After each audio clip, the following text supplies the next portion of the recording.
números irracionais.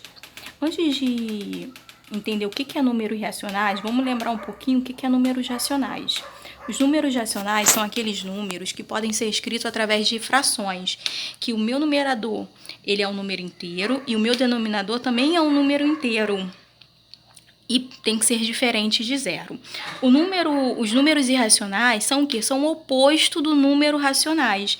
Eles não podem ser escritos por formas de fração. Eles são o quê? São dízimas não periódicas, ou seja, são aqueles números decimais que não têm fim. Né? Existem vários números irracionais, né? Mas existem alguns que são bem famosos. Na Grécia, existiam as escolas pitagóricas, né? Que foi onde surgiu realmente os números irracionais. Reza a lenda que o primeiro número, né? A gente não sabe se realmente esse foi o primeiro ou não, mas provavelmente foi o raiz de 2. E assim, uma curiosidade, como surgiu esse raiz de 2? Esse raiz de 2, eles queriam... Surgiu como? Eu tenho um quadrado. Todo mundo sabe que um quadrado ele precisa ter seus lados iguais. Eles colocaram 1. E daí foram descobrir essa diagonal aqui desse quadrado. Como é que a gente pode achar a diagonal desse quadrado? O que eles fizeram naquela época?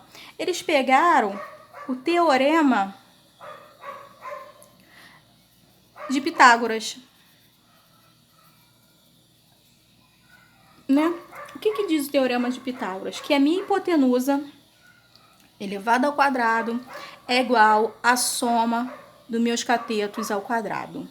Quem é a minha hipotenusa aqui? É o meu D. Então, eu vou colocar aqui, ó, D ao quadrado. Quem são meus catetos? É 1 e 1, que é o lado desse quadrado. Então, 1 ao quadrado mais 1 ao quadrado. Eu tenho aqui, ó, 1 ao quadrado, que vai dar 1, e 1 ao quadrado, que vai dar 1. Então, eu vou botar aqui D ao quadrado, 1 mais 1. Vou somar aqui isso daqui. D ao quadrado é igual a 2. Eu não quero descobrir a diagonal ao quadrado, mas sim a diagonal. Então, eu coloco isso aqui dentro de uma raiz quadrada. Se eu coloquei desse lado, eu coloco desse também. Essa raiz quadrada aqui, ó, ela tem o quê? Um 2 aqui também, que ele pode ser simplificado com esse aqui, ó, do D ao quadrado. Então, D é igual a raiz de 2. Daí surgiu raiz de 2. E um outro número também muito conhecido é o quê? É o nosso π, que também é muito usado. Como ele surgiu? Esse número, ele surgiu o quê? Eles pegaram uma circunferência. Minha aqui não tá muito direitinha. Aqui a gente tem, no meio dessa circunferência, a gente pode aqui, ó. Eu tenho um raio. Aqui a gente tem aqui, ó, um outro raio.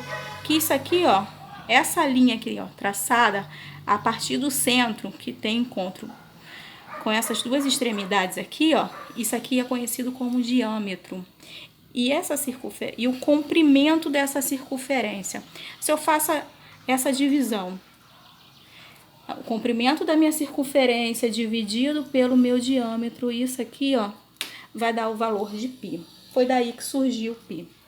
Mas não existe só esses números. Aqui eu botei um exemplo. Eu tenho uma raiz de 7. Eu tenho esse número aqui, ó, 1,345,6. Aqui, ó, tem uma infinidade de números, tá? E como a gente representa esses números numa reta numérica? Eu coloquei aqui já. A gente tem uma reta numérica. Já coloquei essa reta numérica aqui, ó. Esse Rzinho, que ele é o quê? Conjuntos dos reais. Essa reta numérica, vamos considerar que ela é uma reta imaginária, que aqui eu tenho vários pontos. Eu tenho aqui, ó, começando, vamos para aqui. Eu tenho os números naturais, que é o 0, 1, 2, 3, 4, que por sinal foram os primeiros números, né, a ser criados no nosso conjunto numérico. Então, aqui, ó, percebe que aqui a gente só tem esses pontos. Esse espaço aqui, ó, tá vago, tem ponto nenhum ainda. Depois dos números naturais, surgiram os números inteiros, que são o quê? São aqueles números opostos aos números naturais, que são os números negativos, que também se estende ao infinito. E continua a mesma coisa, ó, a gente tem os pontinhos e aqui continua esse espaço vago, ó. Depois do surgimento desses dois conjuntos, surgiu o quê? Os conjuntos dos números racionais, que é representado pela letra Q.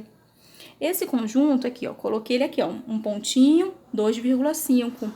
Ele pode tanto ser representado forma decimal ou forma fracionária, que 2,5 é a mesma coisa de 25 sobre 10 e de 5 sobre 2. Só que mesmo colocando vários pontinhos, ó, posso colocar aqui vários pontinhos, como se fosse aqui, ó, números decimais. Se você perceber, ainda fica um espaço. Esse espaço foi preenchido com o quê? Com os números irracionais. Quando eu coloco aqui, ó, raiz de 7. Esses números irracionais, eles são representados pela letra I, tá?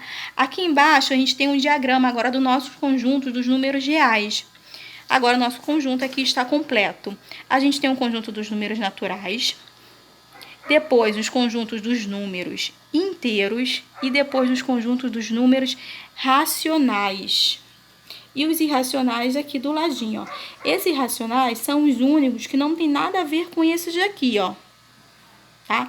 E a união deles dá o número dos conjuntos reais. Acho que... tá, não tem atividade.